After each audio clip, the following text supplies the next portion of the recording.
আসসালামু আলাইকুম। তো আমার ছাদ বাগানে কিছু ড্রাগন গাছ আছে। তো ড্রাগন গাছে আমি এই বছরে লাগাইছি এই জাতটা। তো নতুন ফুল আসছে এবার, এই বছরে লাগছে জানুয়ারির দিকে হয়তো বা লাগাইছি। এটা হচ্ছে রেড ভেলভেট ড্রাগন। তো ছোট একটি গাছ। তো এখানে আমার 3টা ফুল আসছে। তো আমি আসছি ছাদে আসলে পরাগায়ন করে দেওয়ার জন্য। এটা পরাগায়ন করে না দিলেও, হাত পরাগায়ন না করে দিলেও সমস্যা নাই, নিজে থেকে পরাগায়ন হয়ে যায়। সেলফ পরাগায়ন করলেই হয়ে যাবে। তারপরে হাত দিয়ে পরাগায়ন করে দিলে একটু ভালো হয়, ফলটা একটু বড় হয়। এই জন্য পরাগায়ন করতে চলে আসছি। এটা একটা ছোট একটা গাছ, এই যে ছোট ছোট একটা ড্রামে লাগানো হয়েছে।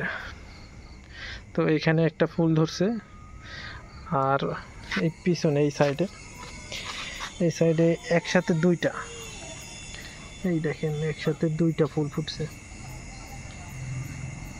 মাশাআল্লাহ, এই বছরই লাগানো হয়েছে, এই বছরই ফুল আসছে। দেখা যাক ফল কিরকম হয়।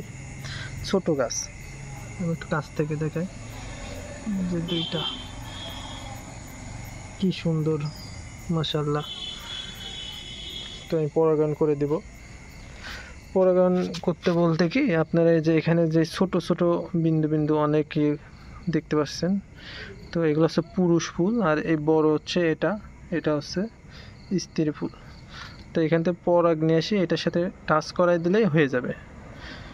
সেক্ষেত্রে মনে করেন যে ফলটা বড় হবে আরও। আমার ছাদে আরও কিছু গাছ আছে, ড্রাগন গাছ অনেক জাতের।